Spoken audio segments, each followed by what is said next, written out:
So the hypothesis we're proposing to this group is that there are no rule books with Agile. We rely on guidelines versus prescriptive procedures. That gives you an opportunity to be much more creative, and it also gives you an opportunity to focus on what is really important.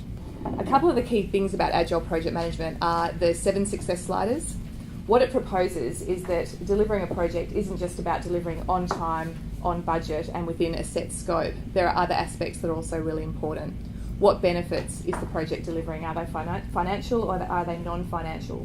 What level of quality does the project have to deliver to? What's absolutely necessary? What can we not settle without?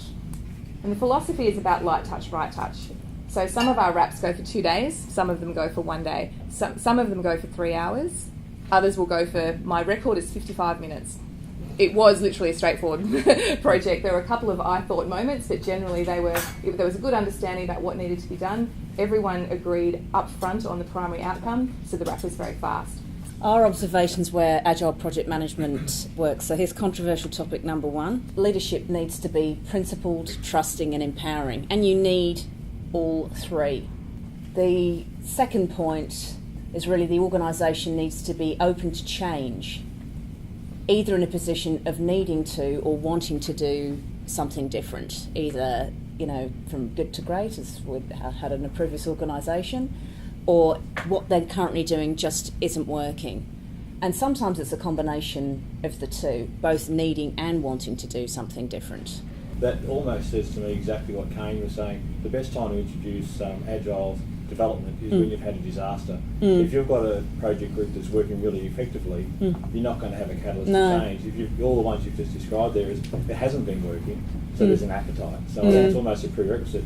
It has to be dysfunctional before they're going to take and embrace something else. You need that discrepancy, need to show that gap. But just to give you some of the benefits that we've seen. So when we say less documentation, we don't mean no documentation. It's amazing how people make that leap. When I told a few friends I was working in this role, I was an Agile Project Management Coach, the first thing they said was, oh, that's when you do things really quickly with no documentation. No, less documentation. It does mean with the singular focus you have on what you're doing and you're operating within a framework of creativity, there is an opportunity for less documentation to be completed. And one of the key things to that as well is within our own environment, we've reduced the average length of time from producing a business case from 6 months to 6 weeks. So that's why the rest of the group is very excited. Is there anything that you'd envisage being different in the contractual relationship with an external provider? Because they're always going to want to operate arm's length, and scope's very important. If anything changes, they need to increase their price or whatever. Is there anything in the contractual side that you think might need to be different? Our experience is they're grateful to be involved up front.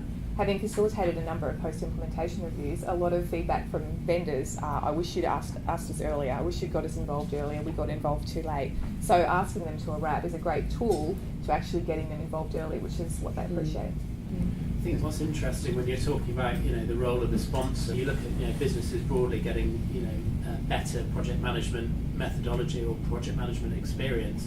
You're actually sort of narrowing the gap, aren't you? Getting more business buy-in. Yes. Our last point really was the ongoing investment to sustain the change. So we talked before about having paid for coaches and investment in the framework. And I think that tails off over time as people become more competent, but making sure that you've got the framework for that, and making sure that you're not just going to think, well, we'll give people a few textbooks and a training course and it'll all just happen. But you'd want organic growth too. You Yes. want this to spread through the organisation. Absolutely. And that's what that enables.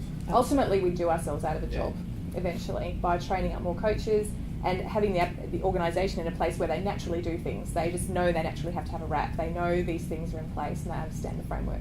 Good stuff. Well, firstly, thank you to everyone for attending this morning. These sessions only work due to everyone's participation, and specific thanks to Emma and Annie for a tremendous discussion. We'll be sending out notes